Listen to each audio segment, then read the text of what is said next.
Tudo bem.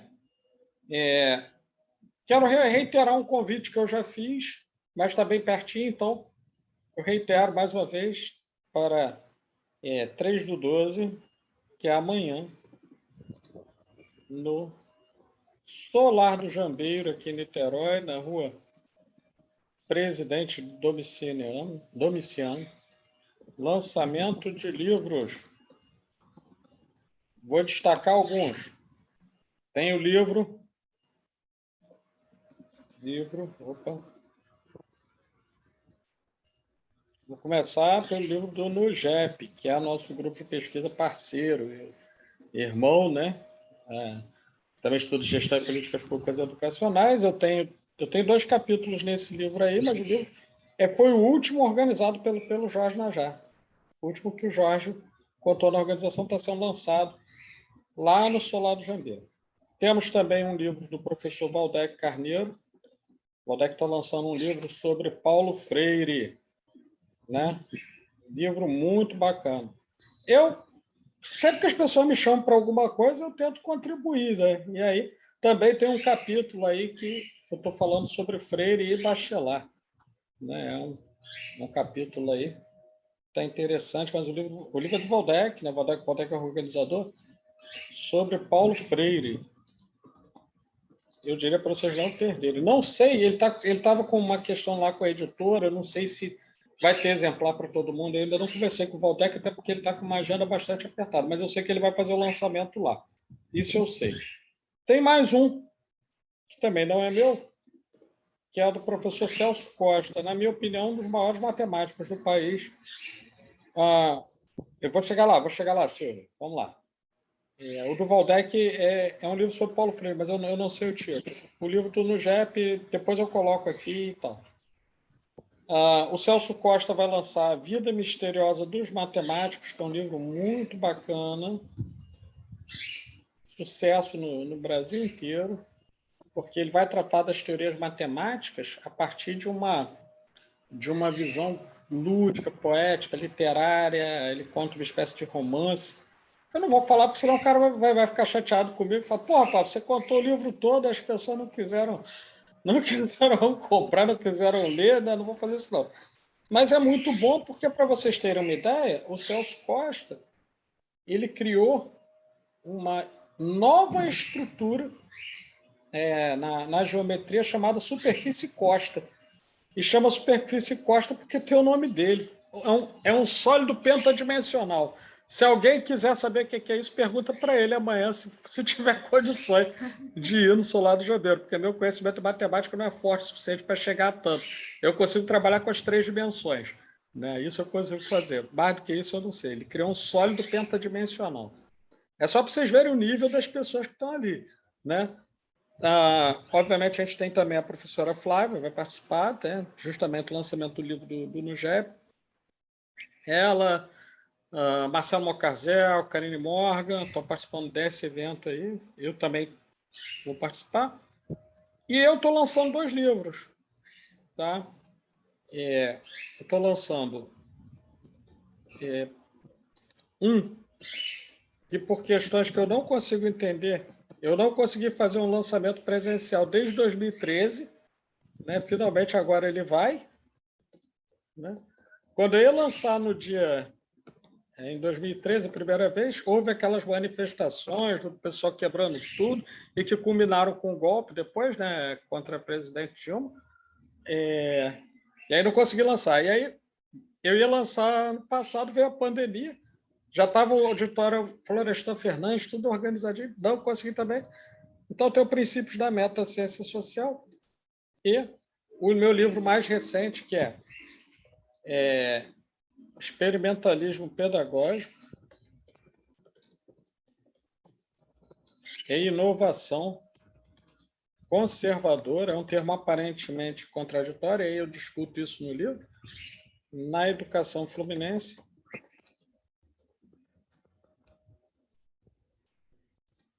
o Colégio Nova Friburgo, da Fundação da FGV. O que acontece? esses livros, eu vou fazer duas coisas amanhã nesse evento. A primeira é que eu vou sortear eu vou sortear 3 exemplares de cada. Tá? Vou fazer um sorteio. Baixei até para o meu celular um gerador de número aleatório.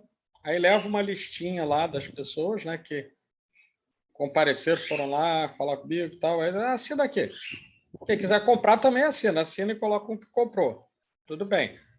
Eu vou sortear 3 exemplares e eu estou colocando em preços bem acessíveis. Por exemplo, o Princípios da Metaciência Social, estou colocando por R$20, tá? Para as pessoas que tiverem interesse. E esse mais novo que foi lançado, ele está saindo por 46 e mais o frete para quem for comprar. E eu estou fazendo por 30, né? Por quem quiser adquirir amanhã autografado, bonitinho e tal. Legal, desse informe longo, pessoal, mas é porque é um evento que a gente precisa prestigiar, porque são os nossos professores expondo não só os livros, mas debatendo uma questão que é central, que é o cenário de hoje em relação à classe trabalhadora. Né? E aí, obviamente, inclui os trabalhadores docentes. Então, todos nós vamos falar um pouquinho do que nós estamos vendo sob diferentes ângulos, né? Do atual cenário e de outras coisas que atingem a todos nós como trabalhadores. Porque, diferente de algumas pessoas e até alguns colegas que eu nunca vou mencionar quem são nem sob tortura, eu acredito que eu sou um trabalhador e não que eu sou alguém que superei esse estágio e estou numa espécie de título de nobreza em que eu olho e vocês são meus súditos, os outros são meus súditos. Não, acredito que eu sou um trabalhador assim como vocês. E quem está lá também parece que pensa assim, porque montaram até umas falas bem bacanas nesse sentido, né? Então, gente, a ideia é boa, viu, Silvia? A ideia é boa, porque muita coisa acontece aqui no eixo Niterói-Rio. A UF não se expandiu tecnologicamente, nem tampouco se ramificou o suficiente para atingir todos os lugares, né? E aí, assim, a ideia de morar em Niterói facilita muito a vida. Eu digo isso, né, Ligiane? Porque a Ligiane, por exemplo, mora na mesma região que eu morei, do estado do Rio, né? Que para quem não é daqui é a região dos Lagos, é uma região litorânea.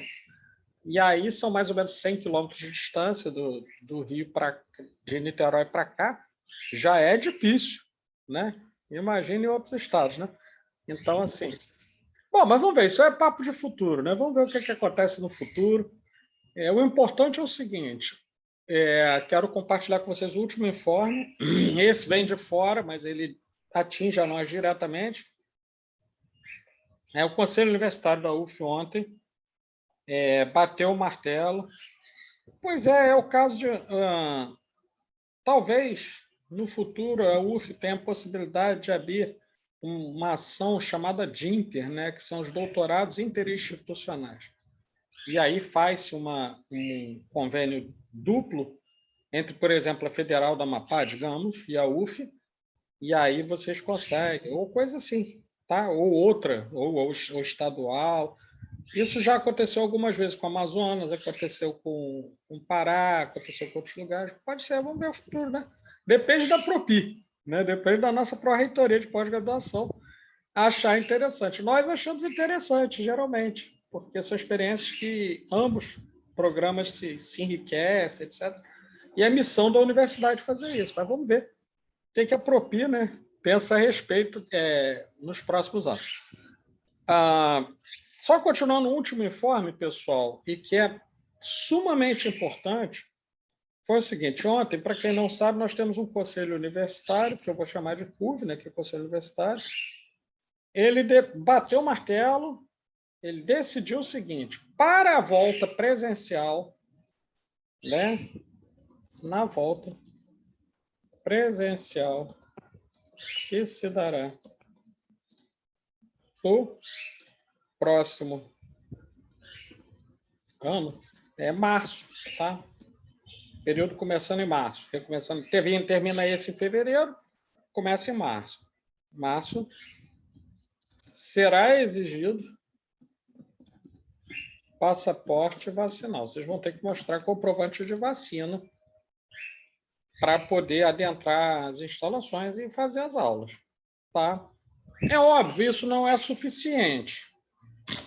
Tem muita coisa a fazer.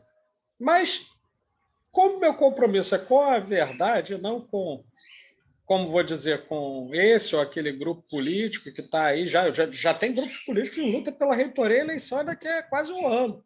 Mas o meu compromisso é com o que eu acho verdadeiro, não com grupo nenhum. Eu quero louvar essa decisão sensata, né, da reitoria de, pelo menos, ter esse início de segurança. Ainda falta muita coisa para planejar, gente. Sendo muito honesto com vocês, quem conhece o prédio do Garaguatá sabe que lá não tem nem papel higiênico no banheiro. Tá? Tem muita coisa para fazer.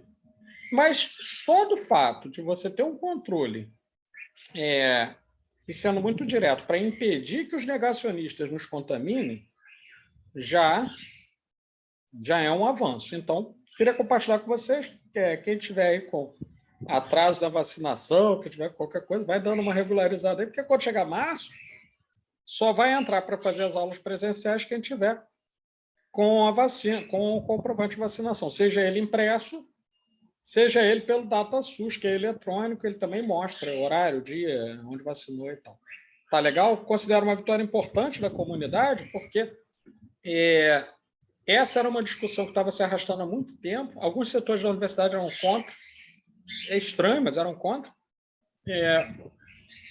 E a universidade, a partir do Conselho Universitário, tomou para si e assumiu essa função de coordenação também da infraestrutura. Tá?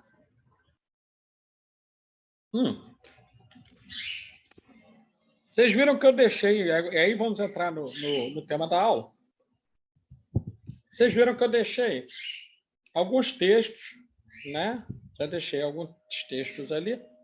Ainda não vou mexer diretamente com eles, a não ser para perguntar se vocês tiveram dúvidas nesse primeiro momento.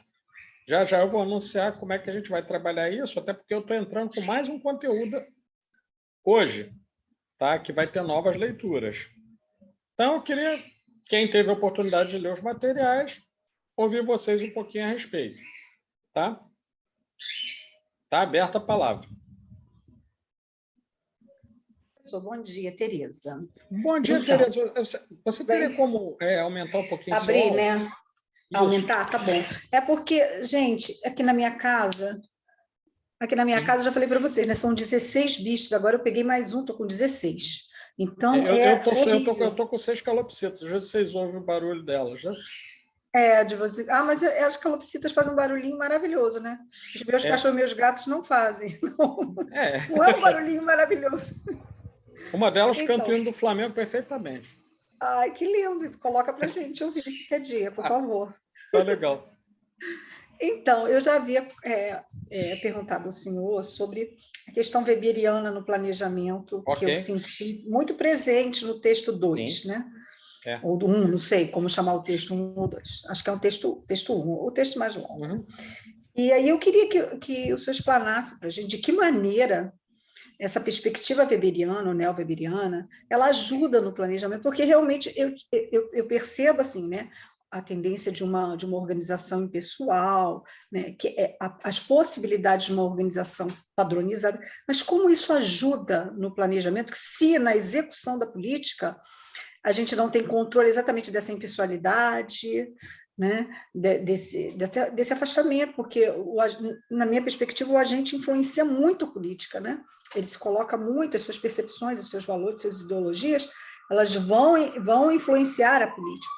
Então, no planejamento, é o contrário, essa padronização, essa impessoalidade, elas têm a possibilidade de existir fielmente, isso que eu queria, essa ficou, para mim, uma grande dúvida, tá bom? Vamos lá, a gente vai trabalhar o tempo inteiro aqui com uma questão axiológica, né? E aí, axiológico, só para quem não estiver familiarizado com esse termo da filosofia, a palavra axiologia tem a ver com princípios e normas, tá, que são dadas como pressuposto. E aí, da axiologia, você produz isso falando lá desde o ordenamento da polis grega. Tá? Da axiologia, você produz os axiomas. Exemplo, vou dar exemplo de um axioma mais perto da nossa cultura. O sujeito é lá religioso judaico. Ele segue os 10 mandamentos como primeiro fundamento da sua conduta de vida, né? Nem só de religião, sua conduta de vida. E aí você tem um axioma lá, não matarás. Não matarás, mas às vezes as pessoas matam. A existência do axioma, ele não impede que ocorra um desvio, mas ele existe como referência para que saibamos quando há um desvio e quando a norma vem sendo aplicada. Da mesma forma, a perspectiva weberiana e neo-weberiana, ela tem, no meu entendimento, de alguém que trabalha com e contra os autores, por isso eu vou trabalhar com diversas influências teórico-metodológicas, não vou me limitar a uma. Ela possui uma importância grande no sentido de mostrar que o conceito que foi criado por Weber para entender o processo de, vou até colocar assim, aqui no chat, processo de modernização dos estados, e aí são os estados, ele está se referindo especialmente à Europa e Estados Unidos. Tá? O processo de modernização dos estados, tá? Que vai dos séculos XVIII, fim do século XVIII, até o começo do século XX, ele não estudou mais porque ele morreu antes. Tá? Esse processo de modernização dos estados, Weber estuda muito bem, e aí ele compõe um conceito que é vital para a gente entender as coisas que acontecem no Brasil. Do original, Curro, mas cresce. O que é isso? Vertido para o inglês, né? Bureau é escritório. Cresce vem de cracia, ou poder.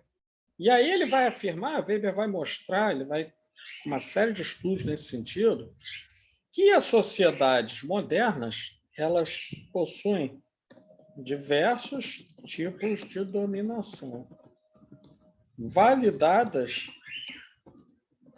Ó, o Calopsito fez até fio-fio aqui. Validadas, né, pela racionalização das práticas estatais. Essa dita racionalização das práticas estatais nada mais é do que a institucionalização de 3 aspectos. Primeiro aspecto, constituição de um corpus laboral, né? Ou seja, uma camada de trabalhadores que estão agregados à administração pública, tá? Eles estão vinculados à administração pública, de um corpus laboral responsável pela mediação entre a autoridade governante e a sociedade. B. A construção por este corpus de normas, regras e tipos de condutas em conformidade com o ordenamento jurídico de cada estado. Então, você tem a lei por um lado e você tem um monte de normas administrativas que vão sendo derivadas da lei. Isso ele vai fazer, por exemplo, se você tiver dúvidas mais sobre isso, leia Ciência e Política, 2 vocações, que ele vai mostrando esse processo acontecendo, tanto na China quanto na Europa. Né? Segundo ponto, né? E o terceiro ponto que me parece mais importante é a dominação. E ele vai partir do pressuposto que as estratégias de dominação, quanto mais você vai tendo o refinamento desses estados, mais eles vão se tornando racionais, a dominação se dá a partir da burocracia. desse corpus documental que enfeixa as práticas, que deixa as práticas num determinado formato, comparável, e aí ali eu penso que é o grande sacado, o grande brilhantismo da obra weberiana e neo-weberiana é comparar essa burocracia a uma jaula de ferro. Ela fixa limite justamente para que a estrutura, especialmente da administração pública, ela não seja subvertida pelos seus agentes. Bom, por que eu uso essa perspectiva para começar essa conversa? Porque quem observar, eu vou até compartilhar com vocês. Isso aí eu prefiro mostrar. Vocês me deem um segundinho que eu vou compartilhar uma coisa. Vocês vão ver se não é o que eu estou falando. Tá? Estou falando de hoje agora. Saltei lá do começo do século, cheguei no Brasil de hoje, hein? Então, por favor, tenha só um pouquinho de paciência, que eu vou chamar aqui uma coisa que vai ajudar a gente.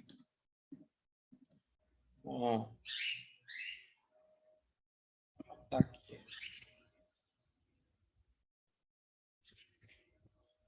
Prontinho. Deixa eu só ver aqui, estou pegando aqui. Acho que eu quero pegar do Planalto, para ficar bonito.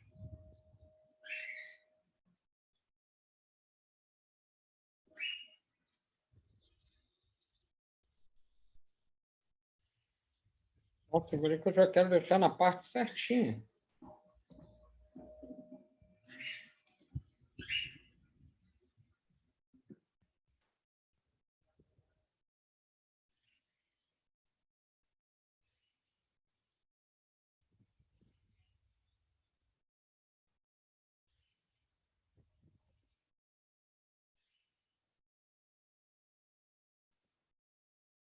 Aqui.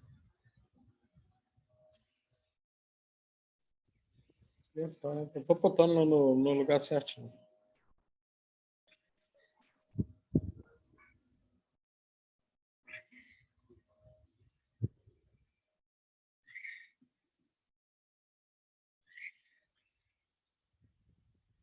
Uhum.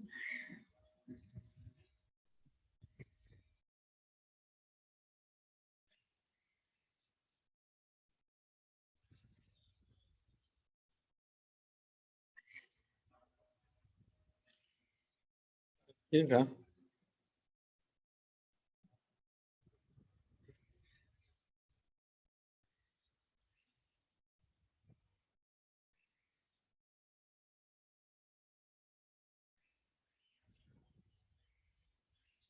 Pronto, sim. Tá aqui, eu vou compartilhar com vocês.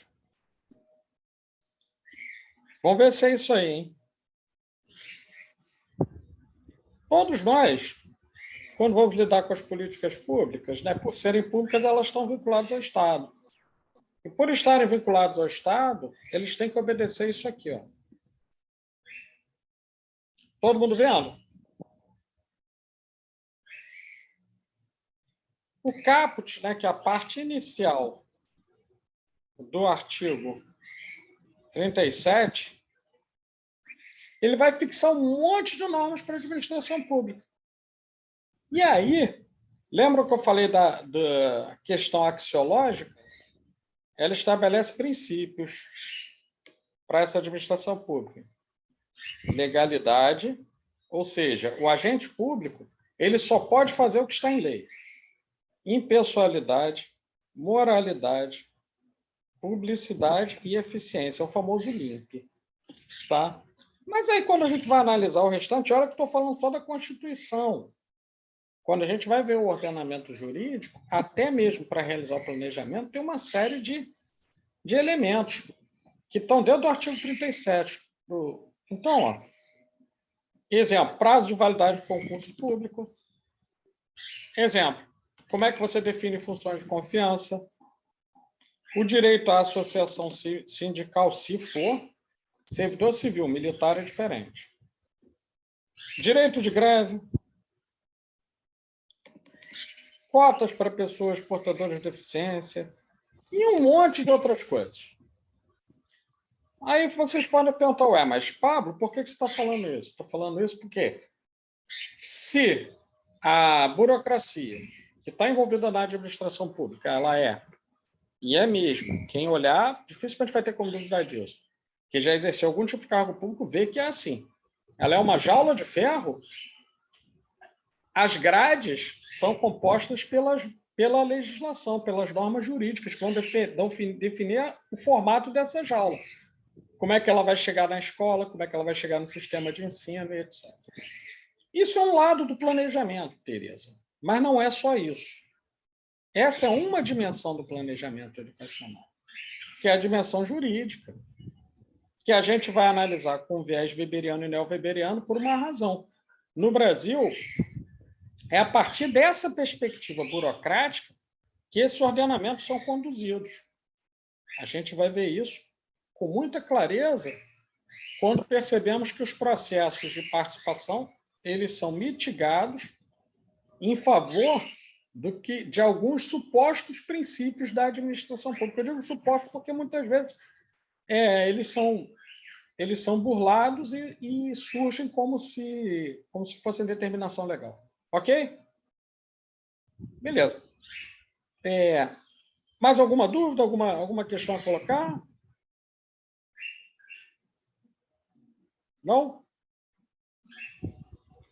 Certo. Eu falei, então, de uma das dimensões, mas esse planejamento, que não é só planejamento, né? A gente vai ver que as políticas públicas possuem seu planejamento, elas possuem uma fase de modelagem desse planejamento, que eu vou chamar de projeto, que é você fixar esse planejamento em matéria de tempo e espaço, eu disse isso em aula anterior, e ela vai ter uma parte que contém a sua execução, mas não se limita a ela, que é a fase de transformá-la em plano, em objetivar essa política pública. A gente vai estudar tudo isso, mas antes de entrarmos nisso, eu quero chamar a atenção para uma outra dimensão, que é a dimensão política.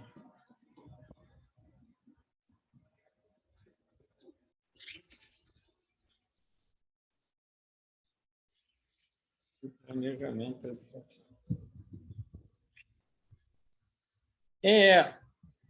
Dificilmente alguém aqui vai discordar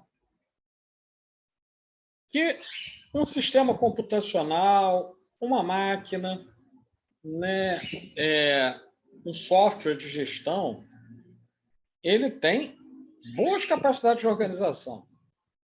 Ele pode organizar. Ele pode, por exemplo, organizar todas as turmas de uma escola, horários, né? Ele pode verificar se os professores estão recebendo, controlar o ponto. Controlar o ponto, eles são bons a beça, vocês têm que ver a precisão até dos segundos, né, que a pessoa tem. Eu lembro que, quando eu estava na iniciativa privada, teve um dia que eu cheguei atrasado 5 minutos numa aula, e aí, de acordo com o sistema e com a norma, eu perdi o dia. Mas eu teria que trabalhar mesmo assim, porque caso eu não trabalhasse, além de perder o dia, eu ganharia uma advertência, né? Então, eles são ótimos no controle. Porém, nós precisamos lembrar de uma coisa. Quem é que está operando a máquina pública? Quem é que está operando a administração pública até para compor os processos de planejamento? Alguém poderia me dizer? É mais simples do que parece.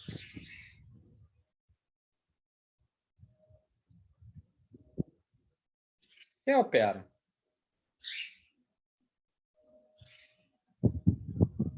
Quem opera a administração pública para elaborar, conduzir, executar as políticas públicas? Os agentes, muito bem. E esses agentes, Ligiane, são pessoas. Esses agentes são pessoas. E aí vou até dizer uma coisa. Se a administração pública, considerando o mundo ideal, tá, pessoal? Estou considerando que está em lei, não estou considerando as aberrações que acontecem no Brasil, porque fica até difícil de falar. Se a administração pública, a gente viu lá no caput do artigo 37, é impessoal, ela é impessoal, ela precisa ser impessoal. Porque se ela não for impessoal, ela não é pública. Imagine, por exemplo, que eu sou secretário de Educação. A Eligiane é diretora de escola. E eu tenho um problema pessoal com a Eligiane. Tá certo? Pessoal. E aí eu levo esse problema pessoal para a administração pública. Eu acabei com a administração pública. Porque não é mais administração pública. Ali fica só o jogo de poder, né? A lei do mais forte. Então, para tentar mitigar isso, você tem lá como um dos princípios, a gente viu lá, a impessoalidade. Além do princípio de legalidade, tem que seguir a lei, tem o princípio da impessoalidade. Quando eu for analisar alguma demanda que vem lá da escola da Eligiane, etc., eu tenho que olhar não como Pablo, mas como secretário de Educação, analisando a demanda que veio do agente público Eligiane. Só tem um probleminha nisso aí, pessoal. Sim, é onde eu ia chegar, Cíntia, é exatamente essa questão. Existe uma coisa que, para bem e para mal, é impossível de escapar dela, escapar dessa coisa, e que ela precisa ser considerada na formulação das políticas públicas. Qual seja, aqui eu vou parafrasear o nosso ilustre Paulo Freire, no sentido de que a educação não é mais educar, por isso que eu parafraseei e mudei um pedacinho. Né? Educar é um ato político. É impossível você coibir totalmente a visão de mundo, a visão política, as convicções daquele agente público, em qualquer esfera. Isso vai aparecer de algum jeito.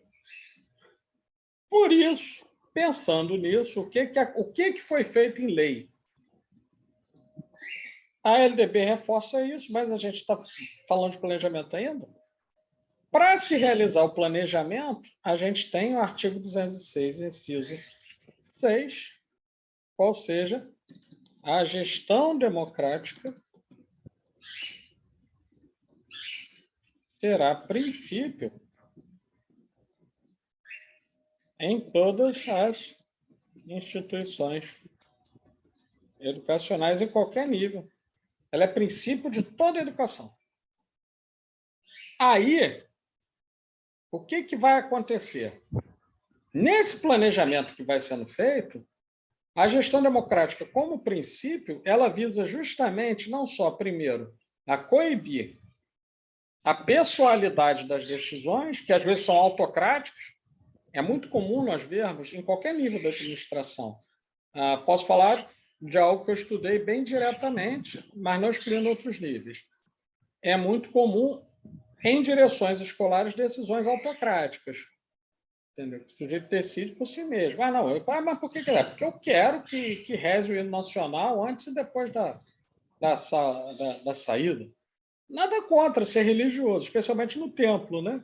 Nada contra. Agora, você impor isso é uma decisão autocrática. Uma decisão democrática ela é diferente. Por isso, a gestão democrática ela é princípio a ser perseguido. Né? Quando a gente está falando da gestão democrática como princípio,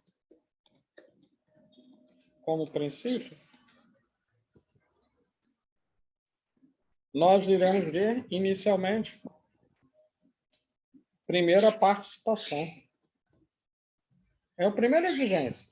Gestão democrática pressupõe a participação da comunidade, vou até botar em caixa alta, da comunidade. Ora, chega a uma decisão. Essa decisão ela precisa ter sido elaborada com base, isso é lei, não sou eu que estou tirando aqui da minha cabeça, não sou um visionário, não, isso é lei. Ela precisa ter sido elaborada, qualquer norma que vai afetar sistemas, redes de ensino e profissionais de educação, ela precisa ter sido elaborada com base na premissa de que houve participação da comunidade e de que houve participação nas instâncias representativas. Aí nós temos muitas, que vão desde o Conselho Nacional de Educação, os Conselhos Estaduais de Educação, os Conselhos Municipais de Educação, os Conselhos Escolares, ou Conselhos de Escola Comunitária, como queiram chamar, e outros. Eu poderia ficar aqui citando um monte, o Conselho do Fundeb, né? Vários conselhos que eu poderia citar aqui, que eles têm essa função, justamente de buscar trazer uma participação, trazer a discussão da norma jurídica a partir da participação da comunidade e, assim, correlacionado os dois pilares que eu já chamei a atenção. Por um lado, né, um pilar jurídico, mais pilar político.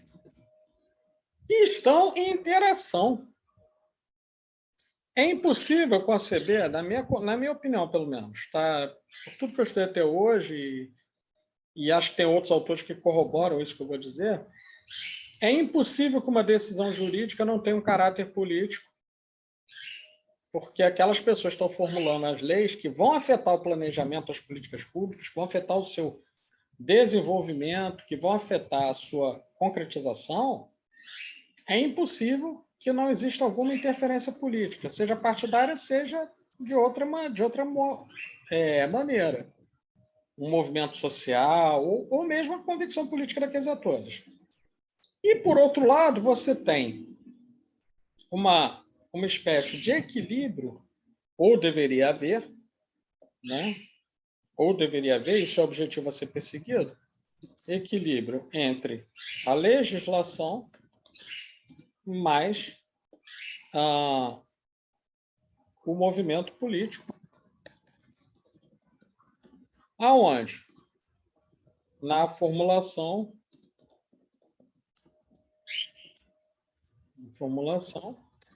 desenvolvimento e concretização das políticas públicas e educacionais. Ok? Então, essa dimensão política, ela não pode, de forma alguma, ser excluída, nem tampouco ela pode ganhar uma força que vá para além do que está estabelecido na legislação. No primeiro momento, pelo menos. Por quê? Porque, considerando que os movimentos da sociedade são dinâmicos, a organização política... Veja, não estou falando de partido, não. Partido é uma escolha que cada um faz. Tá? A organização política, ela pode, inclusive... Por enquanto, eu ainda posso falar isso. Não sei mais adiante, né, se eu vou poder dizer isso. Ela pode e deve interferir na construção das normas jurídicas. Vou dar um exemplo aqui pequenininho, tá? Mas que ajuda a gente a ilustrar algo que aconteceu. Aconteceu hoje, foi o primeiro informe que eu trouxe na aula. Não é hoje, aconteceu ontem, na verdade, né? Que foi quarta-feira. Está disponível, quem quiser ver em detalhes, lá na UniTV, está disponível na transmissão do Conselho Universitário. Tá? O nosso Conselho Universitário, após forte pressão da comunidade, no sentido de organizar um retorno seguro às atividades, mudou a normativa. Inicialmente, não seria exigido passaporte vacinal, não seria exigido comprovante de vacina para as pessoas voltarem ao ensino presencial. Porém, esse movimento, isso não foi à toa, tinha vários setores que não queriam fazer isso dentro da universidade. Ao perceber a movimentação e a pressão política, alteraram e o Conselho Universitário bateu o martelo, criou uma resolução de que, para voltar a assistir a aula, tem que, pelo menos, o sujeito estar em dia com a vacinação. Tem gente que vai dizer, isso é inconstitucional, mas eu vou dizer o seguinte, em tempos de exceção, você precisa, né? Inclusive isso é até previsto na Constituição, tem momentos específicos, inclusive incluindo calamidades, como é o caso, você pode e deve modificar normas infraconstitucionais promovendo os direitos fundamentais da pessoa, por exemplo, o direito à vida, que é o maior de todos os direitos consignados no artigo 5º da Constituição. E olha que eu não sou constitucionalista, tá, pessoal? Só lembrando. Imagina, a coisa chegou no nível tal que eu que não sou professor de direito constitucional, tenho que reconhecer isso. Né? Nesse sentido, essa norma nos protege. Mas ela não veio sozinha. Não houvesse um movimento na comunidade universitária, isso ia passar batido. Querem outro exemplo? Dou outro exemplo. Estamos falando de planejamento de políticas públicas, né? Lei de diretrizes orçamentárias e lei orçamentária anual. Tá? Quanto menos pessoas da sociedade civil participam desses processos, especialmente nos municípios, tá? Que a participação é mais direta, né? Quanto menos pessoas participam desses processos orçamentários, menos os orçamentos atendem às necessidades específicas, por exemplo, de cada escola. Né? E o porquê isso? Porque aí não houve uma pressão política organizada, ninguém precisou tacar fogo na Câmara de Vereadores, ninguém precisou invadir a leste, nada disso. Mas veja, quando há um movimento organizado da sociedade civil, determinadas normas são atendidas. Por quê? Porque às vezes você pode até ter vários representantes progressistas, você pode ter pessoas compondo tanto o legislativo, quanto o executivo, quanto o judiciário, você pode ter algumas, mas, sendo muito direto com vocês, os lobbies, que não são nem conservadores no Brasil, não. O Brasil não tem nem conservador, tem reacionário. Os lobbies reacionários no Brasil, no sentido de destruição dos direitos, né, e implantação de uma ditadura do grande capital, eles, por vezes, impedem a ação dessas pessoas. Então, você tem que fazer muita força. Ah, Pablo, mas por que você está falando isso? Porque, se vamos falar de planejamento educacional, eu vou lembrar do velho Durmeval Trigueiro Mendes, né, na sua tese fantástica, que tinha um título que não podia ser mais sugestivo, um intelectual marxiano, né, que morreu numa circunstância muito misteriosa, né, tão misteriosa quanto às vezes é a morte de quem luta pelos direitos do povo no Brasil, mas ele morre atropelado ali na Avenida Pasteur, na Urca. Ele já tinha sofrido um AVC, ele morre atropelado por um carro sem placa que dá uma ré sobre a cabeça dele.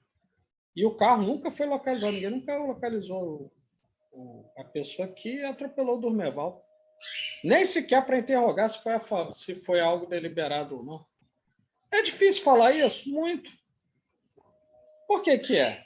Porque, evidentemente, pessoal, quando eu estou chamando a atenção para isso, eu estou chamando a atenção para considerar que o planejamento e a formulação das políticas públicas precisa levar em conta uma sociedade cujos padrões de ação política, especialmente alguns grupos, aí, alguns setores que estiveram no poder por muito tempo, eles nem sempre estão colados com a legalidade, não. Às vezes eles vêm de maneira a reforçar uma certa violência.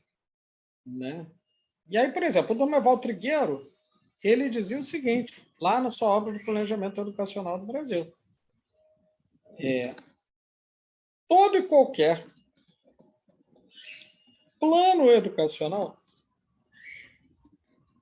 necessita atender a duas condições.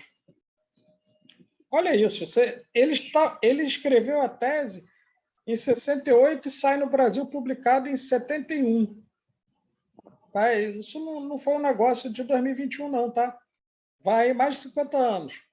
E do meu modo é o seguinte, precisa atender a duas condições, eu vou concordar com ele.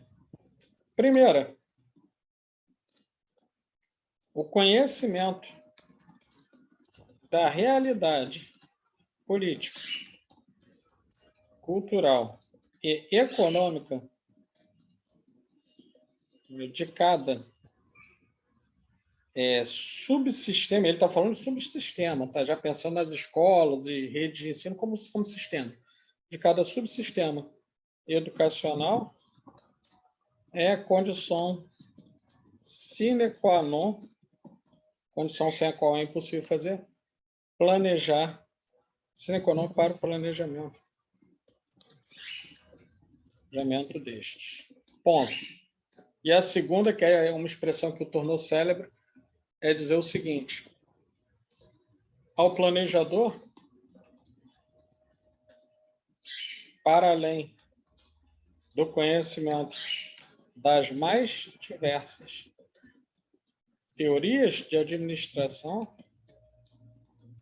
aqui, aí eu acho fantástico, é uma metáfora que é muito bem acertada, há que morder a substantividade do real, ou seja, a probabilidade de funcionar uma política pública educacional que seja desenvolvida com informações que estão longe daquilo que é feito nas escolas, nos sistemas de ensino particulares, por mais competente que seja o planejador, por mais que ele seja estudioso, ele não tem como agir, porque ele vai falar de um objeto que ele não conhece.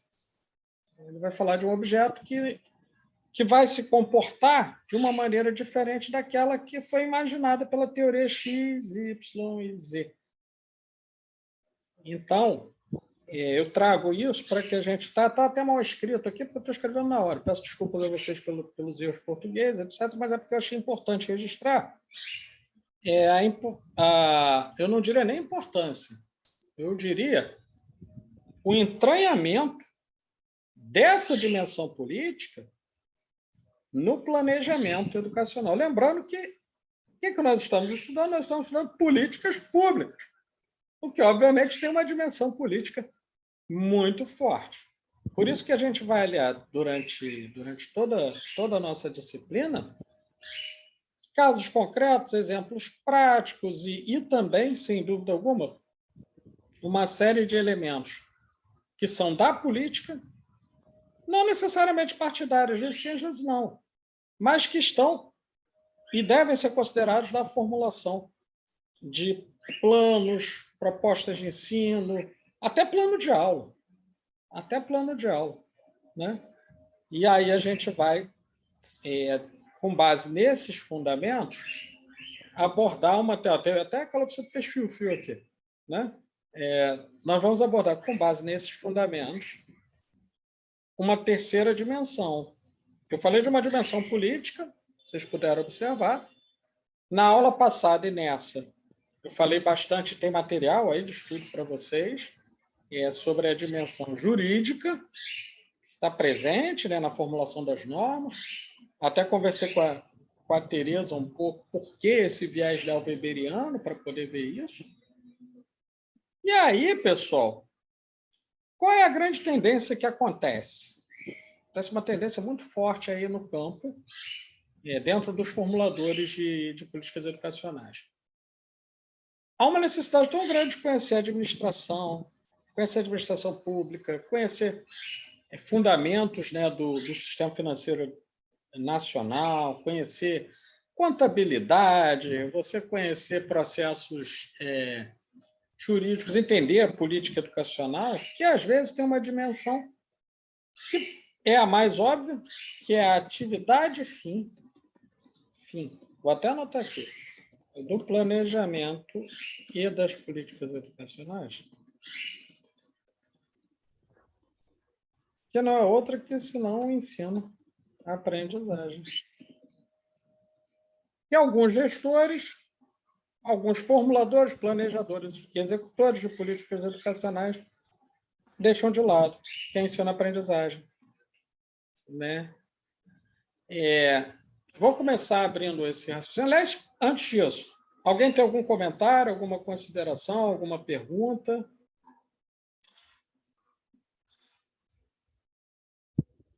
Não? Ok? Então, estou abrindo esse raciocínio, pessoal, falando algo que aparentemente é óbvio, mas que, eu já falei isso, não tem problema reiterar, mas que muitos não se apercebem.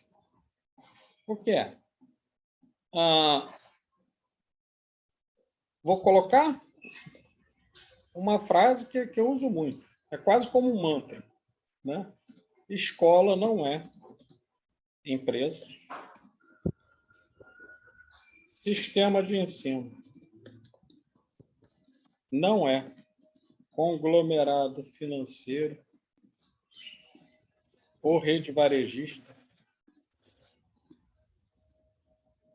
E professor, desculpe o que eu vou dizer, é forte o que eu vou dizer. E professor não é empreendedor. Desculpem meus colegas que acreditam nisso, se tiver alguém aqui que acredita nisso, estou aberto a debater, não a bater. O pessoal hoje em dia até fuge do debate porque as pessoas querem me bater, né? Não querem debater, né? E aí eu vou explicar o porquê. Por um fundamento básico da administração, que é a diferença entre atividade fim e atividade meio. Atividade fim e atividade meio. Ora, na iniciativa privada, não tão fortemente, mas ainda assim isso deve ser observado. Qual a atividade fim de um Ministério da Educação? Vamos começar por cima, né? Vamos fingir que temos... Quer dizer, vamos agir dentro das funções normais do Ministério da Educação. Está lá na LDB, Atividade Fim do Ministério da Educação para implantação e planejamento das políticas públicas. 1, 2, 3, eu sou ansioso, eu mesmo falo. Atividade fim do Ministério da Educação: formular, executar e fomentar o desenvolvimento de políticas educacionais. Está lá. Qual a atividade fim das redes de ensino? Dos sistemas de ensino. Nacional nós não temos. O Brasil não tem sistema nacional de educação nem de ensino. Isso é uma das metas do Plano Nacional de Educação, mas está longe disso se efetivar. Nós temos sistemas dos entes federados, municípios, estados e União. Bom, mas qual é a função desses? É coordenar as suas redes, fazer o planejamento dessas redes com base em objetivos educacionais e referências curriculares. Isso é atribuição, não sou eu que estou falando. Mas o Pablo está falando isso? Não. Está em lei, gente. Está consignado em lei. A atribuição é essa. Quando você chega na escola, a atribuição, para nós, pode não ser tão óbvia, mas para muita gente acaba você tendo que explicar isso. A atribuição da escola não é ganhar dinheiro. A atribuição da escola não é fomentar processos de empreendedorismo. A atribuição da escola não é atuar como um treinamento para um RH. A atribuição da escola não é facilitar o terreno para a construção de empresas. A atribuição da escola é lidar com as relações de ensino-aprendizagem, com ênfase na educação dos educandos que vem até ela. A ênfase é essa. E aí eu vou dizer, por isso, voltando, como eu sei qual é a atividade fim de escolas e sistemas de ensino e não atividades meio, eu vou repetir. Escola não é empresa. Um método de aplicação das políticas públicas educacionais e de planejamento educacional que conceba a escola como uma empresa está fadado a fracassar. Escola absolutamente não é empresa. Tem diferenças claras, para nós, muito gritantes, né? O sistema de ensino não é um conglomerado financeiro para delegar a sua administração, por exemplo. Não vou dar nomes, tá?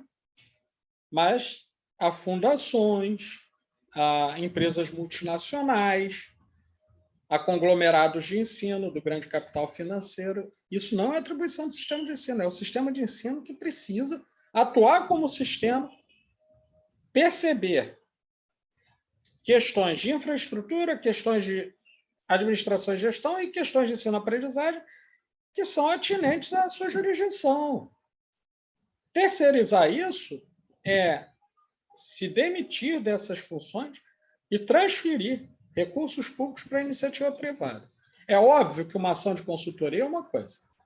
Se tem uma ação de consultoria especializada, tal, é uma coisa. Agora, essa transferência, eu nem vou dizer, faço até não é propriamente um desafio, né, mas eu digo a quem tiver interesse, procure verificar que alguns sistemas de ensino transferiram, por exemplo, a gestão de suas escolas para outras instituições. Alguns transferiram até para instituições militares. Tá? No meu entendimento, isso aí deve ser considerado, quando a gente vai estudar o planejamento educacional, sim, mas deve ser considerado como um desvio, como uma aberração. Da mesma maneira que seria se nós tivéssemos escolas públicas tendo a sua gestão, a sua gerência transferidas para templos religiosos, né? E para empresas, propriamente dito, sem dúvida alguma. Né? Então, estou trazendo isso aí. E partindo desse raciocínio, pessoal, o que a gente vai entender? Nessa dimensão política, há necessidade, aí eu vou até colocar aqui, a necessidade primária de conscientização política quanto aos direitos dos envolvidos nas dinâmicas de redes e sistemas de ensino. E em sequência disso, há necessidade. Alguns grupos estão promovendo isso. Não posso dizer que ninguém está fazendo isso, não. Várias pessoas estão fazendo isso. A CONAP está fazendo isso, a ANPAI faz isso. Tem algumas entidades que fazem, mas boa parte da população ainda está de fora disso que eu vou falar. Há necessidade, então, em decorrência disso, temos... Paulo, Pois não, querido? deixa eu te fazer uma pergunta. Quando você fala que escola não é empresa, você também se referindo também a esse processo de economicização da educação? Perfeitamente. Exatamente. A sua observação é boa, me permite ampliar a fala, Luciano, no seguinte sentido. Para você avaliar uma escola, você tem uma natureza de indicadores. A gente vai ter isso mais lá para o final, a gente vai ver um pouquinho isso, com detalhes. Mas eu posso dizer o seguinte, nós temos qualquer um que queira avaliar uma escola, seja utilizando indicadores de avaliação externa que já existem, seja utilizando alguns construídos pela escola, vai entender que finalidade princípio é ensino-aprendizagem. As crianças estão aprendendo, como é que está esse fluxo, né? Ok. Atividade meio, aí você vai verificar a situação administrativa e contábil. Quando você atrela indicadores econômicos, indicadores financeiros, como sendo os principais motivadores das ações escolares, você perverteu a função daquela instituição. Ela passa a trabalhar com uma outra dinâmica e aí não vai funcionar bem, não tem como funcionar bem. Da mesma forma que se eu for até um banco, qualquer que seja, e colocá-lo dentro dos moldes de uma escola pública, o banco vai à falência em 2 dias. Não tem como, porque... Aliás, eu fui até bacana falando 2 dias, é porque eu contei o domingo como um dos dias, né, que eu implantei no domingo, chegar na segunda já está falido. Por quê? Porque são metodologias, são modos de... Tem uma visão diferente, tem missão diferente e, óbvio, vai ter uma estrutura organizacional diferente.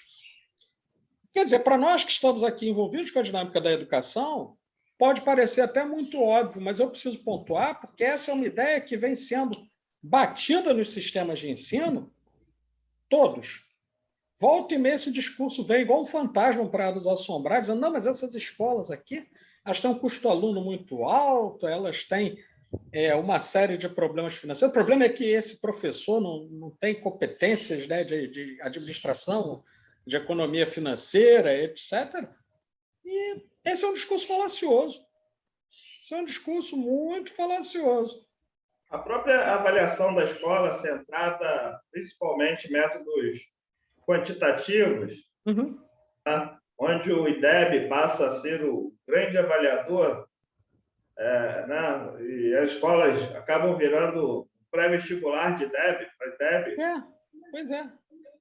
Eu vou até mais além. O grande professor Luiz Antônio Cunha, ao se posicionar sobre isso, ele vai falar que seu rabo correndo atrás do cachorro. E ele está certo. Avaliação é resultado de processo. Então, você avalia primeiro, para depois mobilizar os processos.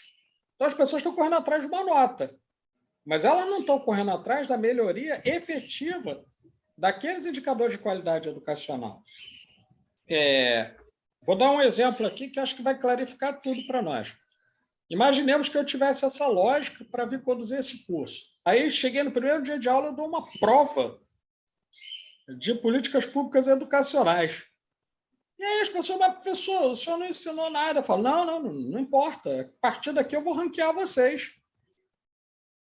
Não faz sentido, do ponto de vista da avaliação. Não teve processo pedagógico. Da mesma maneira, a avaliação, essa avaliação externa, essa avaliação que tem um padrão único de Teresina a Araruama, de Niterói até o Amapá, né, do Rio Grande do Sul até a Bahia, ela, obviamente, não está levando em consideração os padrões de desenvolvimento e de estruturação pedagógica, administrativa e financeira de cada realidade local. E vou mais além para quebrar com uma questão axiológica. Aliás, isso explica por que deve explicar por que eu não fui convidado a me meter nessa dinâmica de avaliação, mas vamos lá, externa, né? De Prova Brasil, etc. Eu vou dizer o porquê, porque tem uma questão axiológica, que é o seguinte: indicador, por definição, ele é uma pista, ele não é o fim de processo.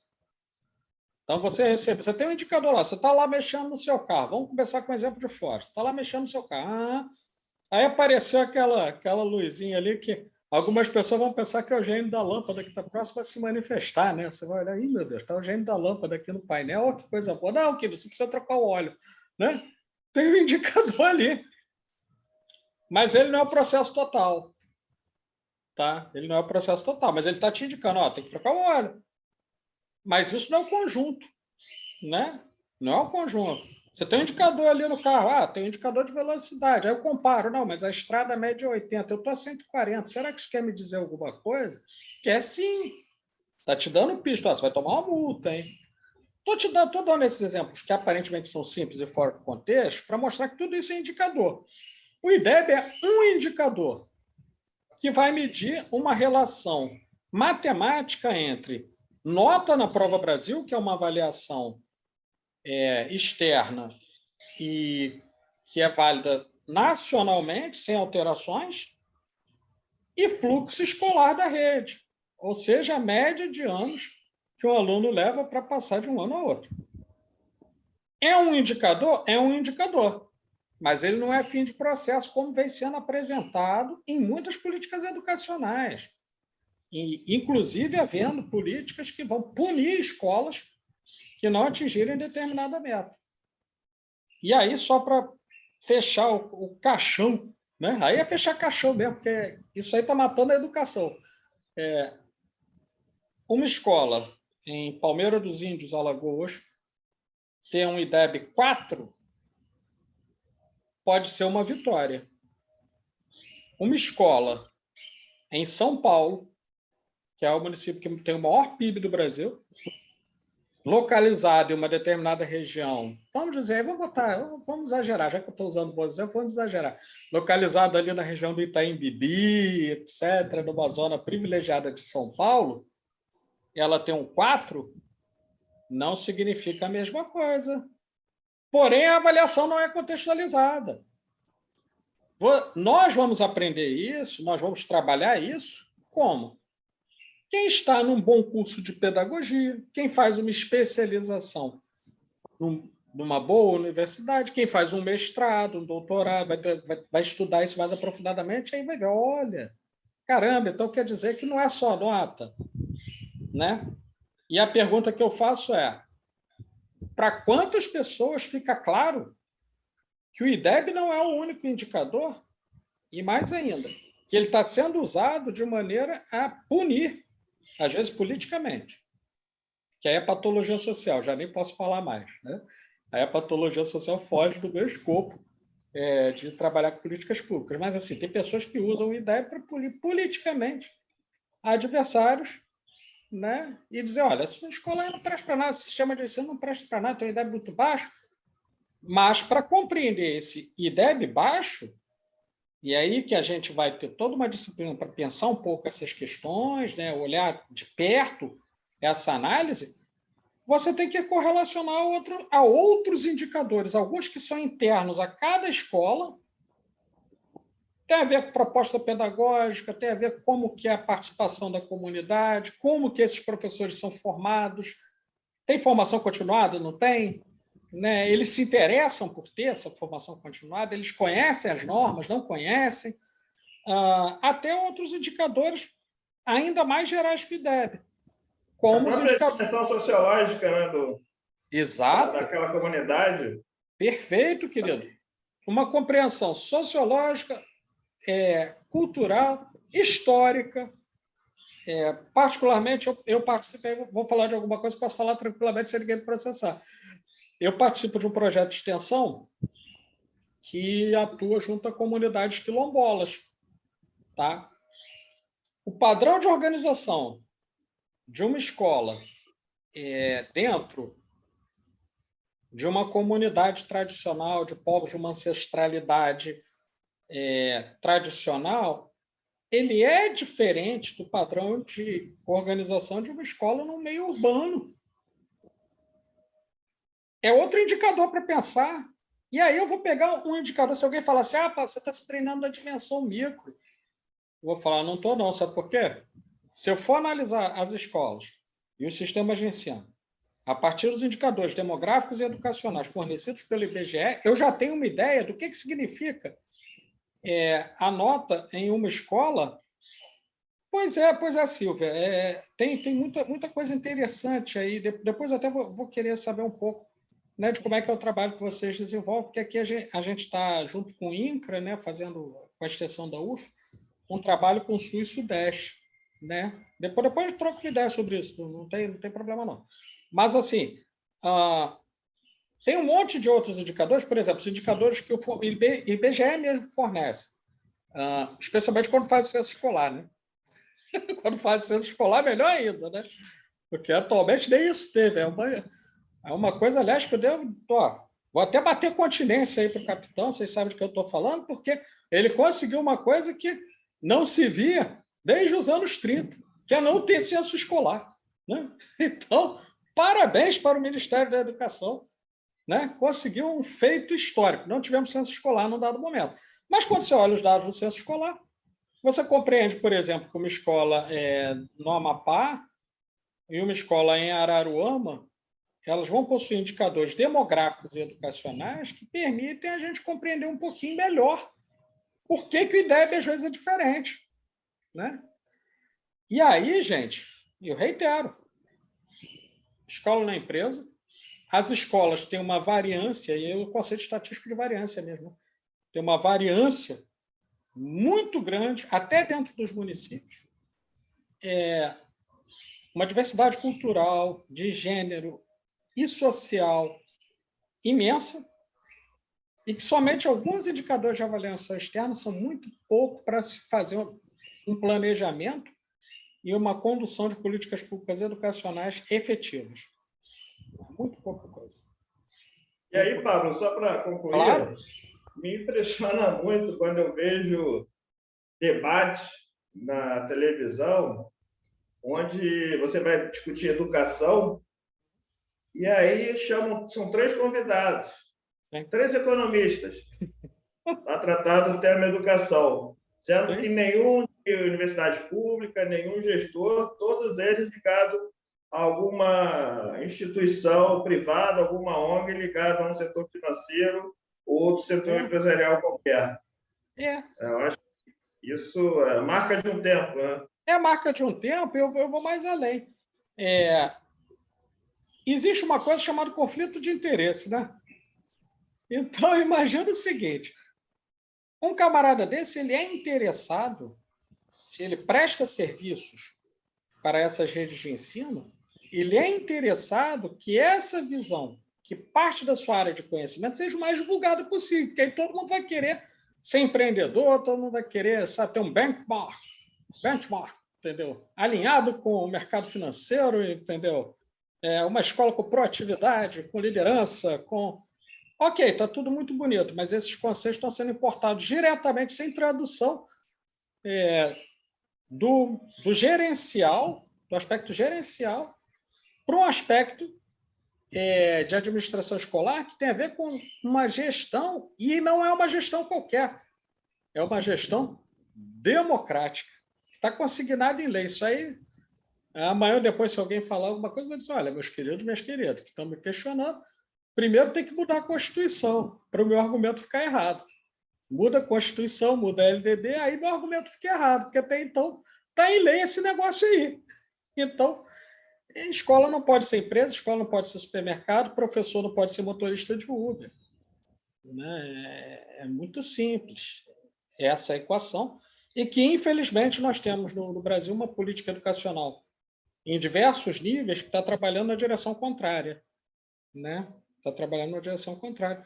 Opa, deixa eu ver aqui, a Silva está sem áudio de saída, eu vou ler para todo mundo. Estou sem áudio de saída, mas depois podemos comentar na próxima aula. Temos dado muita relevância da questão aqui. Sim, e nem empreendedor. Perfeito, Silva, porque no momento em que o professor for empreendedor, e aí eu bato de frente, tem alguns colegas que, nossa, até pertinho, não vou nem dizer onde, mas até na universidade mesmo. Eu falo isso, tem gente que vai bater de frente comigo e vai me dizer, não, Pablo, você tem uma visão muito atrasada, você tem uma visão stalinista das coisas, não sei o que. Eu falo, não se trata disso. Se trata do seguinte, se o professor é empreendedor, então volta à época do Marquês de Pombal, e o cara tinha uma licença para ensinar, e aí ele ensina da casa dele ou de um lugarzinho que é ali que ele arranjar, ele ensina o que ele quiser, né? Sabe? Rasga a LDB logo, rasga a Constituição, ele ensina o que ele quiser para quem ele quiser e quem o procurar. Só que não é isso. Na educação pública, especialmente, o professor não pode ser empreendedor. Por quê? Porque no momento que ele se tornar empreendedor, ele acabou com o caráter público da educação. Porque empreendedor é alguém que está trabalhando na iniciativa privada. O salário não deu, o professor ganhou pouco, aí ele conseguiu uma outra atividade ali, é outra história.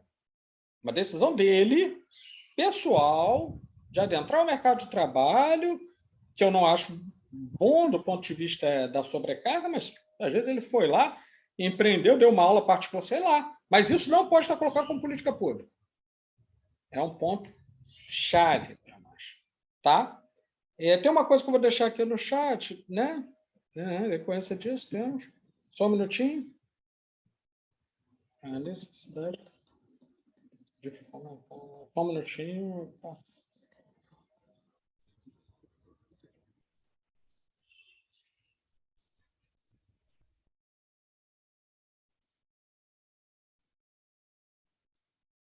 Olha só. Então, em decorrência disso, pessoal, tem uma necessidade primária que tem que ser incluída dentro desse movimento grande de planejamento e formulação de políticas públicas, de conscientização política quanto aos direitos dos envolvidos nas dinâmicas das redes e sistemas de ensino. Em decorrência disso, temos a necessidade de fomentar a participação da comunidade como elemento estruturante da gestão democrática. Perceba, eu falei várias vezes de gestão democrática, né?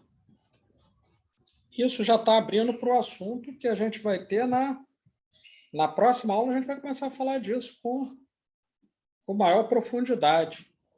A gente vai começar a abordar esse tema da gestão e da gestão democrática com maior profundidade, porque é uma dimensão fundamental do planejamento educacional, porque isso é princípio em lei e isso é elemento, se não colocado já na dinâmica de escola e sistema de ensino, algo a ser pelo menos perseguido. Antes de iniciar isso, eu vou falar sobre uma coisa clara para a gente poder pontuar aqui. Talvez eu já tenha até falado em outro momento, mas eu quero reiterar. Eu consigo conceber 3 modelos de gestão educacional. Em outros, se aplica a outras esferas, mas estou falando de gestão educacional. A gestão autocrática, ou seja, o poder está centrado na figura carismática do gestor. Ele toma as decisões com ou sem a observância do que está em lei. Ele toma a partir da sua deliberação pessoal. Tá?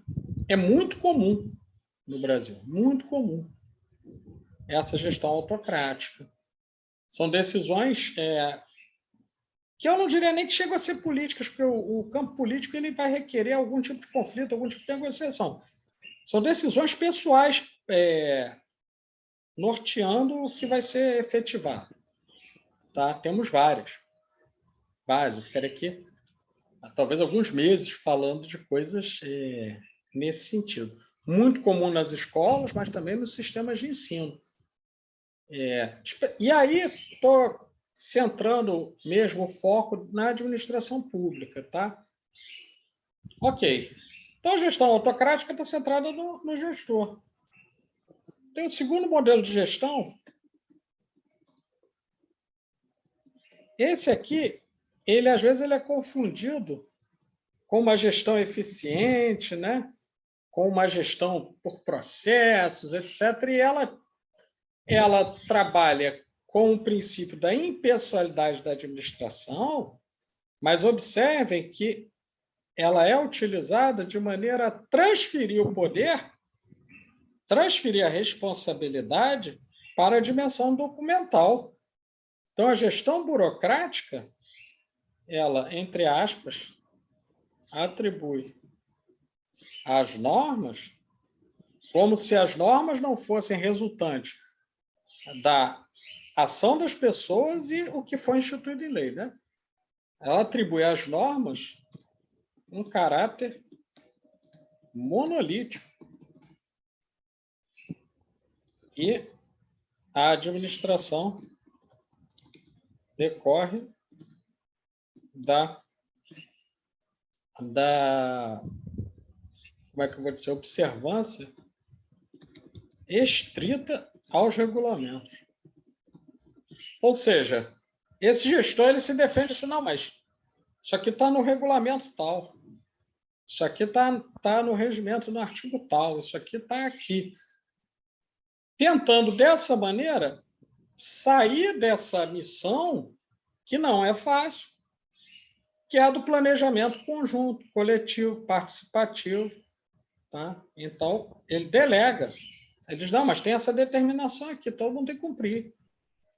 Como se não existisse uma coisa que existe na administração pública, que é a chamada discricionariedade. Ou seja, toda norma ela possui uma margem de interpretação e uma margem de ação dentro dela. E quem é que vai manobrar essa margem, pessoal? Tem a ver com o nosso conceito de autonomia, ele está consagrado na LDB, que é a ação dentro dos limites da norma administrativa. Então, o que vai acontecer? O gestor, que é burocrata, ele vai abdicar disso e vai dizer, não, mas está exatamente como está escrito, tem que ser assim, tem que ser assim, tem que ser assim. Ah, mas a gente está com um problema aqui de aprendizagem com as crianças. Bom, mas então vamos ver aqui. A resolução fala assim, fala assim, fala assim. Então, a gente vai decidir nesse sentido.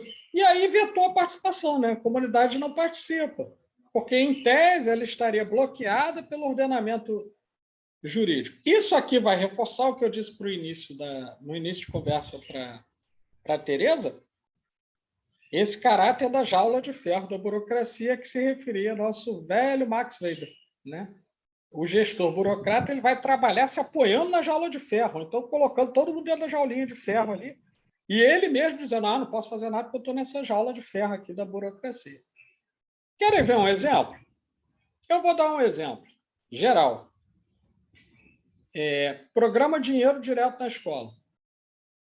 Certo? Ele vem para as escolas. A escola tem autonomia, mas além do valor ser baixo, ele vem já todo rubricado. Você pode gastar nisso, você pode gastar nisso, você pode gastar nisso. No final das contas, não sobrou muita coisa, não. Chegou para a escola simplesmente a tarefa de obedecer ao que já lhe foi, entre aspas, proposto. Né? Mas, na verdade, foi imposto. É assim que funciona a gestão burocrática. Porém, a lei, tanto a Constituição quanto a LDB e outros ordenamentos que têm a ver com as leis orgânicas de municípios, leis orgânicas estaduais, né? E outras leis federais, elas vão dispor que nas escolas, nas universidades, nos sistemas de ensino, nós devemos obedecer ao princípio da gestão democrática. E essa gestão democrática, estou com algumas pistas, a gente vai estudar isso, a gente vai consolidar essa ideia, a gente vai trabalhar isso em diversos momentos aqui, mas eu já vou trazer algumas pistas, alguns indicadores para a gente perceber isso. Primeiro indicador, tem participação da comunidade em qualquer nível? Tem participação da comunidade? Já é um indicador. Né? A participação é paritária, ou seja, o Pablo vai ter o mesmo poder de decisão que o Luciano, apesar de se encontrarem em funções diversas, e nós dois teremos o mesmo poder de decisão que a Ligiane, que a Silvia, a Tereza e assim sucessivamente. Então, essa participação precisa ser, se ela não for paritária, ela precisa se aproximar o máximo possível disso, ou seja, uma certa horizontalidade na decisão colegiada. E um terceiro, e acho que é o mais forte indicador que a gente vai ter para identificar se essa gestão é ou não democrática, é o seguinte: os mecanismos inibem ou fomentam a participação da comunidade através de seus critérios. Exemplo, eu vou criar um conselho, tá? Vou falar de uma coisa dentro de escola, tá? Vou criar lá uma comissão, um conselho, para poder fazer a revisão do projeto político-pedagógico da escola. E aí eu crio uns critérios assim, olha, mas para participar o sujeito tem que ter pelo menos um mestrado em educação, ele precisa ter 15 anos de experiência no magistério, ele precisa já ter trabalhado com a gestão em algum momento. Aí o que acontece? Muito curiosamente, sobram 2 ou 3 caras ali na escola que atendem essas condições. Olha isso, hein, que curioso. Quando eu vejo isso, o que eu percebi? O mecanismo ele não fomentou a participação. O mecanismo excluiu grande parte da comunidade escolar. E aí, pessoal, o que deveria ser a promoção da gestão democrática vira, na verdade, um instrumento de manutenção do status quo, um instrumento de manutenção das coisas como já estavam, pela definição dos critérios. Então, as 3 pistas que eu estou deixando, porque são pistas, né, porque gestão democrática hoje no Brasil ela é princípio, ela tem, em alguns lugares, regulamentação, mas isso ainda é algo difuso, é algo perseguido até pelo Plano Nacional de Educação, que está sendo desmontado e a gente vai poder estudar mais adiante. Mas, assim, tem essas 3 pistas. Se a participação for somente formal, ela também não é democrática. Imaginemos o seguinte, eu crio lá um mecanismo para o meu conselho escolar, aí eu falo assim, não, todo mundo pode participar, tá? Mas olha só, gente, esse negócio aí é muito, principalmente para pais de alunos, né, para os estudantes, esse negócio aí é muito chato. A primeira reunião a gente vai se debruçar nos 92 artigos da LDB. Né? Aí depois nós vamos ler esses livros aqui. Aí depois nós, óbvio, que eu estou excluindo boa parte da comunidade, mas eles estão convidados a participar. Aí eu chego no final e falo, gente, olha só, vocês não apareceram, mas para não ficar mal, vocês não querem assinar, não? A gente já decidiu tudo. Vocês não querem assinar, não? E aí muitas vezes as pessoas assinam. Assinaram, mas não participaram. Foi uma participação formal, mas não uma participação de fato. Uma participação tutelada, conduzida. Outra maneira, e aí só para encerrar, né, que aí eu estou falando de aberrações, mas que são muito comuns, aí eu chamo uma assembleia, né, para a gente fazer uma deliberação importante na escola. Olha, eu chamei uma assembleia, quarta-feira, meio-dia. Caramba, hein? Boa parte da comunidade escolar é trabalhadora. E aí eu digo, olha, eu chamei. Mas, infelizmente, quase ninguém veio da comunidade. A gente teve que decidir mesmo assim. Foi uma pena, realmente. Eu lamento muito. Então, domingo, 9 horas da noite, eu faço uma assembleia. O que eu fiz? Formalmente, eu usei a legalidade, tá? Usei a impessoalidade, porque qualquer um poderia. Foi público, tá? E foi tão eficiente que naquela reunião mesmo a gente matou todas as questões, só faltou uma coisinha, a moralidade.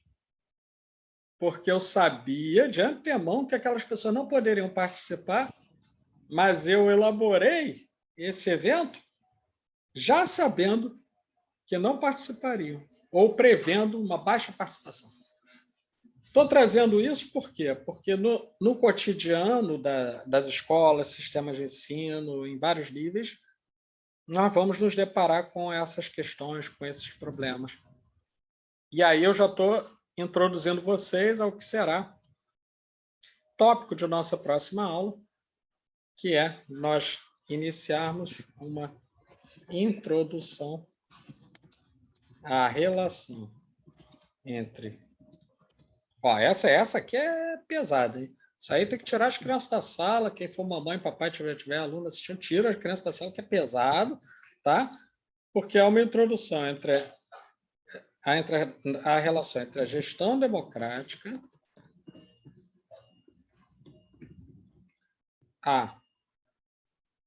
ao planejamento educacional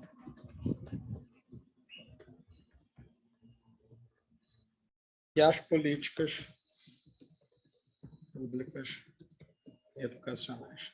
Então, a gente vai ver como esses princípios se correlacionam. Tá? A ideia é essa para a próxima aula. E aí eu estou colocando leitura para vocês. Estou selecionando ainda, mas acredito que até domingo, no máximo...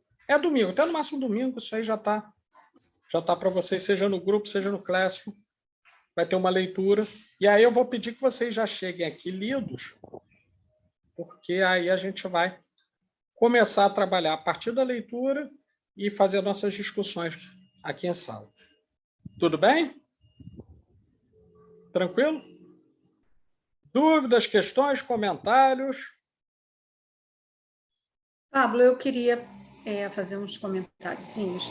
Retomando quando você falou sobre a discricionalidade, eu queria trazer para vocês uma historiazinha aqui de um município da região metropolitana do estado do Rio de Janeiro. Porque você falou muito da questão do ornamento jurídico. Isso. Quando esse ornamento jurídico ele dá brecha para o burocrata agir, né, por exemplo, em São Gonçalo, Sim. Em São Gonçalo a gente tem uma lei que estabelece que ao diretor escolar compete 20% de acréscimo de número de alunos em sala de aula, de acordo com as suas considerações. Tá? Então, depois da matrícula, das matrículas feitas, cabe a esse diretor, da maneira que ele não há critérios, a lei não estabelece critérios, então ela deixa uma brecha para a ação desse... Só um instantinho que eu vou ter que colocar a carga aqui, porque senão eu vou cair. Tá? É rápido. Tá bom. Nossa, está feio aqui. Vamos lá, gente. Só um minutinho.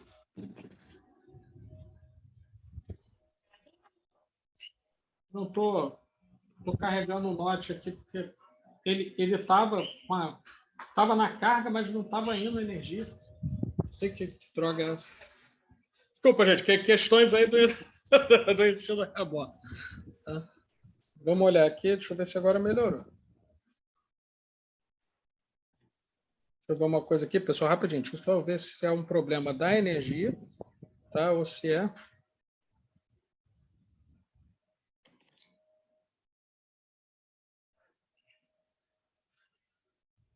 Ok, está carregando. Ok, está carregando, está carregando. Pensei que era um problema da bateria, já ia ficar... Mas não, é mau contato mesmo. E aí estava quase caindo e nem percebi. Vamos lá, querida, por favor, retoma seu raciocínio. É rápido, é só para a gente pensar na questão das brechas nas legislações. Então, como esse diretor ele tem esse poder, né? A legislação lhe dá esse poder, o que acontece? Então, teve uma escola que a gente foi pesquisar e a escola dispunha desses 20%, havia vaga, mas chegou um determinado aluno na escola, os responsáveis solicitando essa vaga, só que o aluno já havia estudado naquela escola. Aí o diretor falou assim, não, você já teve sua chance aqui, esse garoto foi muito levado, né, aprontou todas, então eu não vou dar essa vaga. Então, como que o direito à educação, enfim, né, o direito ao acesso à escola, ele é comprometido, a política é redesenhada, né, que a política foi feita para que o burocrata dê à comunidade escolar a condição, né, de mais 20% para estar na escola, mas como não há regras claras para a condução dessa política, o burocrata age, ele usa a discricionalidade do agir ou do não agir, né, para fazer como ele quer. Então, a política ela se redesenha, né, o direito ele é mitigado, né, e aí a gente tem processos de desigualdades educacionais sendo acirrados. Por quê? Porque a política não foi clara o suficiente para conduzir os processos com impessoalidade, com moralidade, como aquilo tudo que você já relatou para a gente, sim, né? Sim. Como a não... a falta de clareza da política, né, de consistência de uma política pode, sim, né, dar a esse burocrata, a esse agente do poder público, liberdade, essa liberdade que você falou para a gente, né, dessa discricionalidade, para agir de acordo com os seus valores. Né? Então, ele decidiu a autocracia completa. Né? Ele decidiu que aquele garoto não merecia estar na escola e não disponibilizou essa vaga para essa família. Então, foi essa a minha participação para a gente ilustrar esses processos que você está falando para a gente. Perfeito. Não, é muito bom você tocar nisso, porque vamos observar uma coisa. O direito à educação, quem olhar lá, olha o artigo 205 da Constituição, né? Vai olhar lá nos princípios da educação nacional na LDB, tem um monte de lugares que a gente vai ver esse direito consignado. Tá? Ele é dever do Estado e da família. Está ali colocado, é muito claro. Mas, nesse caso, observe que, apesar da discricionariedade que foi colocada, o gestor agiu de maneira autocrática. Ele tomou uma decisão com base num viés pessoal que não estava previsto em lei. Ele se utilizou de uma possibilidade de interpretação da lei para fazer valer a sua vontade pessoal. Né? Não nos iludamos, isso é muito mais comum do que pensamos. É muito mais comum do que pensamos. Tá? E, às vezes, tomamos susto. Às vezes tem surpresa. Vou relatar e aí vou falar de um processo diferente, mas que ilustra isso. Uma certa universidade, num certo lugar, havia uma escolha para ocupar um cargo de assessoria numa pró-reitoria. Tá? Uma escolha lá lançada. E aí, por discricionariedade, a pró-reitoria colocou, não, serão indicados a cada 2 anos os pesquisadores de cada área para compor esse comitê. Aí um determinado pesquisador ele foi indicado. Em todas as vezes, quando havia esse processo de indicação, o programa de pós-graduação desse pesquisador não se opunha e não vinha convocar a eleição, não fazia nada disso, só acatava a indicação. Né? Quando foi a vez desse tal pesquisador, aí o programa criou uma resolução imediatamente dizendo que a indicação teria de ser por eleição. É isso. Né? É isso que acontece. Né? Então, o que teve que acontecer? A pró-reitoria X se manifestou e disse assim, olha só, então faremos assim.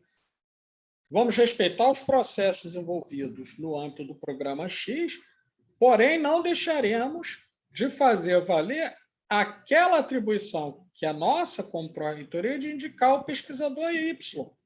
Ele está indicado, aí vocês elejam mais um. Mas percebam, isso não é uma coisa que está só na escola, isso é algo que está entranhado na administração pública brasileira.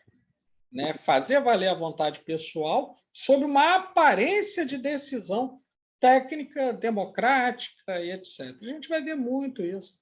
Muito, muito, muito. E é por isso que eu optei em começar essa disciplina de uma forma um pouco diferente.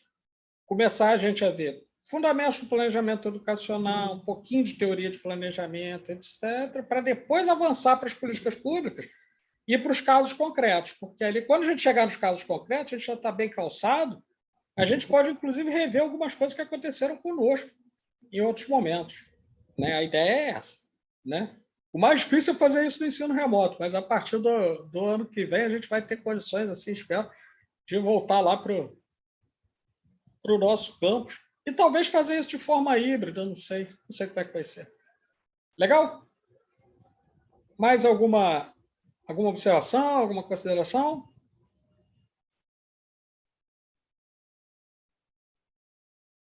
Alright. Ok. Muito bem, gente.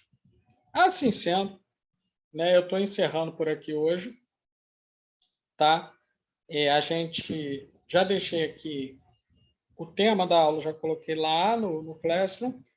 E vou selecionar um material não muito grande, que o pessoal possa ler confortavelmente durante a semana. Eu quero pegar um clássico, tá? Quero pegar um clássico para a gente poder trabalhar isso. Vou ver se eu consigo. Se eu não conseguir, eu vou pegar um material um pouco maior que também trata da temática. Quanto ao clássico, eu vou pedir que vocês vejam esse clássico não com os olhos de hoje, mas considerando a época em que ele foi produzido, tá? Que foi por uma pessoa chamada Geraldo Bastos Silva. Ele foi um dos diretores técnicos do INEP nos anos 60.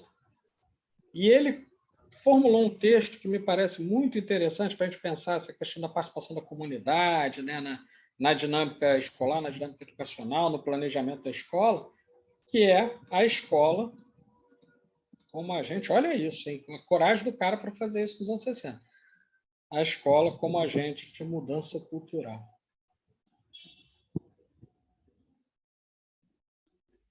Tá? E aí eu vou procurar, se eu não achar isso, eu vou trazer um outro material, vou tentar, que eu acho que ainda está acessível na biblioteca do INEP. Tá?